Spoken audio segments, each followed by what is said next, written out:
آپ کا پیدائشی نام مارک رے تھا۔ آپ سگمیریجن میں پیدا ہوئے جو اب جرمنی کا ایک قصبہ ہے۔ آپ کے والد کا نام جان رے تھا۔ آپ نے اپنی تعلیم قانون اور فلسفہ میں فرائبرگ یونیورسٹی سے حاصل کی اور بعد میں اسی یونیورسٹی میں فلسفہ پڑھانے لگے اور ڈاکٹر آف لاء کی ڈگری حاصل کی۔ آپ نے اپنی جوانی کے ایام میں کسی بھی قسم کا نشہ اور باقی نوجوانوں جیسا دور نہ گزارا، بلکہ آپ شروع ہی سے اپنی شائستگی اور حلیمی کے لیے مشہور تھے۔ سن 1604 میں رے نے 3 سوابیان حضرات کے ساتھ پریسپٹر کے طور پر یورپ کے اہم حصوں کا سفر شروع کیا۔ 6 سال کے اس سفر کے دوران آپ نے ہرگز پاک ماس کی قربانی نہ چھوڑی، بلکہ اس سفر کے دوران آپ ہسپتالوں کا دورہ کرتے اور پاک شراکت کے ساکرامنٹ کے سامنے کئی گھنٹے گزارا کرتے تھے۔ یورپ کے سفر سے واپسی کے بعد انہوں نے فرانس کے علاقے الساس کولمار میں بطور وکیل کام شروع کیا، جہاں آپ غریبوں کے وکیل کے طور پر مشہور ہو گئے، کیونکہ آپ غریبوں کے مقدمے مفت لڑا کرتے تھے۔ کچھ عرصہ کے بعد آپ نے اس پیشے سے وابستہ برائیوں سے مایوس ہو کر یہ پیشہ چھوڑ دیا اور اپنے بھائی جارج کے ساتھ کیپوچن فرائر کے طور پر شامل ہونے کا عزم کر لیا۔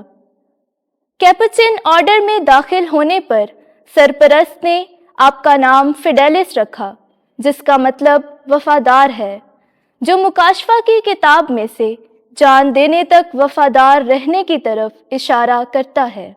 فیڈیلس نے 4 اکتوبر سن 1612 میں مقدس فرانسس آف اسیسی کے عید کے موقع پر پہلی بار بطور کاہن پاک ماس کی قربانی ادا کی۔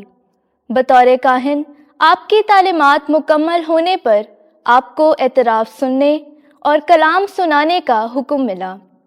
موجودہ آسٹریا میں آپ کو کیپوچن جماعت کا سربراہ مقرر کیا گیا۔ اس دوران وبا کے دنوں میں فیڈیلس نے بہت سے بیمار سپاہیوں کی دیکھ بھال کی۔ ان کے اس جذبہ کی وجہ سے اس قصبے کے لوگ اور پڑوسی مقامات سے کئی لوگ اور کئی کیلونسٹ کیتھولک کلیسیا میں واپس شامل ہو گئے۔ اس کے بعد آپ کو 8 معاون فرائرز کے ساتھ سوئٹزرلینڈ میں خدمت کے لیے مقرر کیا گیا۔ اس علاقہ کے کیلونسٹ نے جب دیکھا کہ فیڈیلس کی منادی سے متاثر ہو کر بہت سے لوگ پاک ماں کیتھولک کلیسیا میں واپس لوٹ رہے ہیں، تو انہوں نے فیڈیلس کو جان کی دھمکیاں دینا شروع کر دیا۔ آپ جہاں بھی پہنچے اپنے پرجوش کلام کی بدولت بہت سے بھائیوں کو جو کلیسیا سے دور ہو گئے تھے واپس لے آئے۔ گروش میں پاک ماس کے دوران کلام ادا کرتے ہوئے فیڈیلس نے کچھ لمحہ اپنی آنکھیں آسمان کی طرف اٹھائیں اور اپنی موت کی پیشن گوئی کی، اور اس کے بعد اپنے خطوط میں ان الفاظ کے ساتھ دستخط کرنے لگے: father Fidelis in days ahead to become food for worms۔ 24 اپریل 1622 کو آپ ہیبسبرگ کے زیر اہتمام ایک مہم میں واس کے دوران کچھ کیلونسٹ فوجیوں نے آپ کے حفاظت پر تعینات سوئس فوجیوں کو ہتھیار ڈالنے کو کہا، مگر ان کے انکار پر انہوں نے مقدس فیڈیلس پر حملہ کر دیا اور انہیں اکیلا پا کر قتل کر دیا۔ کلیسیا آپ کا یوم یادگار 24 اپریل کو مناتی ہے، اور آپ کی بے شمار کوششوں سے جو لوگ پاک ماں کلیسیا میں واپس لوٹے ان کے لیے آپ کو بڑی عقیدت سے یاد کرتی ہے۔